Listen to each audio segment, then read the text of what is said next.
Hi everyone, it's great to be with you again. Thank you for joining me. This week's blog is about summer, where we are right now. Summers for us anyway are very hectic and crazy, all in good ways. We have lots of fun, but they sometimes distract us from having a more balanced life, spiritual and physical. And it does happen to me. So that's what this blog is about. And the name of it is called Summer Fun May Distract Us from Our Inner Temple. So I've written about this topic once before, but it was more about how stress or adversity can sometimes overwhelm us to the point of abandoning our inner world and our meditation practice. However, what about times that are just so fun, hectic, and all-consuming that we simply forget to make time each day to go there within and connect with our soul? A lot of us find it much easier to stay on track during the winter months. The kids are in school, vacations and parties slow to a bare minimum, and we tend to stick to our schedules much more easily. Taking our 20 minutes or so to meditate and connect with our team of light is pretty doable, and we feel connected to both the physical world and the spiritual world simultaneously. That creates a comfortable balance and a better ability to handle stress and remain focused on what's really important from a spiritual perspective. Yet what happens to some of us, including myself, during the summer is that my life and my daily and weekly schedule are overwhelming. Besides working for many of us, the family vacations, reunions, barbecues, etc., take up every weekend and some weeks in between. For me personally, we had my family's reunion in mid-July in North Carolina. So we were out of town and driving for, more than a week. Then we had my husband Steve's family gathering, and that lasted another week and a half. So far, just about every other weekend, we're booked with fun parties with both friends and family. And when we do have a rare weekend where we have no plans, we're just so tired from all the running around that we just get lazy and do nothing but relax and chill. As I was reflecting on this, I realized that I had let my meditation practice sort of fall by the wayside a bit. I felt a strange sadness creeping into my emotions that at first didn't make sense because we were having so much fun. Then I soon recognized the reason. I felt disconnected from my spiritual team of light and was operating mostly on a physical or corporal level without my needed balance and connection to the spiritual part of who I am. I was exhausted from all of the endless commitments and was pretty unmotivated to continue doing things I love, meditation and writing, that made my life so much more meaningful. I also missed kind of the infusion of an invigorating energy I always felt when I emerged from my time in the silence and light within, or after bringing forth spiritual truth while I'm writing, because a lot of times I journal afterwards. Another feeling that nagged on the fringes of my subconscious was a feeling that I was letting my team down. I was letting myself down and God. I promised to always be of service and knew it was part of my purpose here. Without it, all the light and airy fun times they lost their spark because my soul wasn't fully joining in on the parties. So as always, when those emotions and longings creep their way back into my life, I resumed my daily meditations. And the very first day, I had a hard time, and I've been meditating for well over 30 years, probably 35. The first day, I really had a hard time finding my way back to my inner temple. I used all of my tools. I used my breath work and my posture and my intention and focusing on the sixth chakra, or third eye as some call it, but my efforts did not result in what I was hoping for. The way I was finally successful in getting back to that deep spot within was by going back to the other blog post that I wrote about this topic and did the meditation that I also wrote that was contained within that blog. And once I did the meditation, it's kind of strange listening to yourself, doing a meditation for yourself. But once I did the meditation and it was over, I lingered in that sublime place and had a wonderful reunion with my spirit guides. And of course, as always, they are not the least bit judgmental, just pleased that I had come home to my true self once again. I'd like to share that meditation again with you here.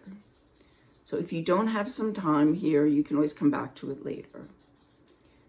Okay, so let's get comfortable and find a place where you will not be disturbed while we're doing the meditation, and just close your eyes, or if that's uncomfortable, just let them have like a soft gaze on the floor. Just relax. So let's start and take a deep breath in through your nose. Hold it, and then slowly release it. And take another deep breath, and again, hold it. And as you release it, feel the light of peace grow within you. Now imagine ahead of you is a path that you are very familiar with. You've been down this path many times, and you know that it leads to the inner temple of your soul. You begin walking and notice that it's thick with overgrown brush and fallen trees. The farther you walk, the less familiar it seems. You know the side of the road leading to the temple should be close, but you can't seem to find it. You keep looking down different trails, but none of them seem right. You think to yourself, why can't I find my way back? Has it disappeared in my absence? No, it has to be here. I can't live my life without being able to spend time here. Finally, as you search down a very narrow pathway, you see a dim light far off in the distance.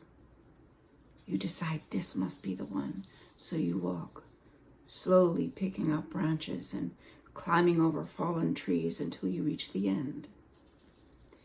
There in front of you is a beautiful, ornate, and opulent temple made of crystals of all colors and sizes. Yet it's dark, except for a small shining light through a lovely crystal sconce on the outside of the temple.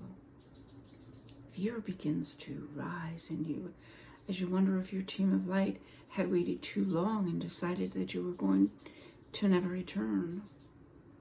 So they left. You feel remorseful and sad. You fall to your knees and begin to weep, raising your head to the heavens and asking for forgiveness and pleading for a chance to begin anew. Then the flame in the sconce becomes suddenly brighter. The debris that had accumulated on and around your temple is dissipating. The crystals that make up the walls of the temple begin to glow with an iridescent, otherworldly light. Then slowly, the door opens, revealing an angel who welcomes you back home. She escorts you into this sacred space and down a long hallway to a chamber made of rose quartz. Within that chamber, your guides and many other angels await your arrival. As you enter, you can feel the love and appreciation from each being who is there with you. You can hear soft celestial music that seems to be coming from the very walls themselves. You begin to understand that there is and will never be, is not and will never be any judgment for having been away so long. There's never been a punishment waiting for you for unconsciously or consciously turning your back on your spiritual team and the deep connection you had forged together. The only consequence is the perceived absence of the consistent availability and love from your trusted spirit advisors and friends. Why? They never left. They were always there. One of your spirit guides greets you and reaches his energy outward to embrace you. And one by one, each of your guides and angels send you loving thoughts and appreciation that fill your energy and renew your spirit. They begin to offer you their guidance as you ask question after question about your life, your struggles and your pain, your confusion, as well as the chaos and disorder that come in and out of your life and in the world outside of this precious place. After a long time of sharing your thoughts and receiving their assistance, you realize you must return to your physical life in the physical world on the earth plane. And you assure your team of light that you will return regularly, and they promise you they will never abandon you. You begin to weep with sheer gratitude and joy as you turn and head back down the path that is now miraculously cleared of debris and illumined with the infinite light of God's eternal love. So you may now open your eyes and quietly return to the present moment. The important thing to remember here is we can never do anything that will cause our team of light to abandon us. The only thing that can separate us from their loving guidance is ourselves. God never turns his back on us. His arms are always wide open and ready to receive us. All we need to do is run into them and allow his love to transform and enlighten our lives. So let us complete this blog with a short prayer. May our sacred temple be always vibrantly illuminated and our visits there be infinite. May we live in the peace, love, and light of the eternal truth of who we are. Glorious children of an everlasting universe and eternal souls of pure beauty and divine love.